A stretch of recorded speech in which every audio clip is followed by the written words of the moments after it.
Welcome to Tenor Tech, where I solve the problems you didn't even know you had. You start by getting prerequisites out of the way so the actual control setup works. Turn on the Fire TV and the television. Make sure the source is the Fire TV HDMI port. Once done, enable HDMI-CC on the TV. This lets the Fire Remote send volume commands through HDMI. Make sure the Fire Remote has fresh batteries and keep it near the TV. These steps matter because HDMI-CC is the pathway. Without it, the remote cannot change TV volume. Now you configure the remote inside Fire TV. Navigate to Settings, then Controllers and Bluetooth devices, and choose Equipment Control.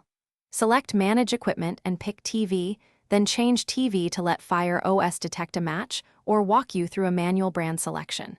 Follow the on-screen prompts and use the volume and mute buttons when asked. The system runs tests to confirm which signals the TV accepts. Once the tests pass, the Fire Remote is mapped to the TV volume controls. Finish by testing every control. Press volume up, volume down, and mute. Confirm the TV responds reliably. If the TV ignores commands, rerun Manage Equipment and try Manual Brand Selection or IR Learning if your remote supports it. Make sure to restart both devices after changes.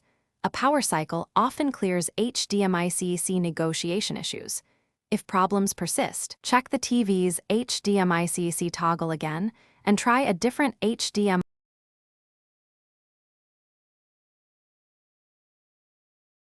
Thanks for watching. Subscribe to keep your life in tune.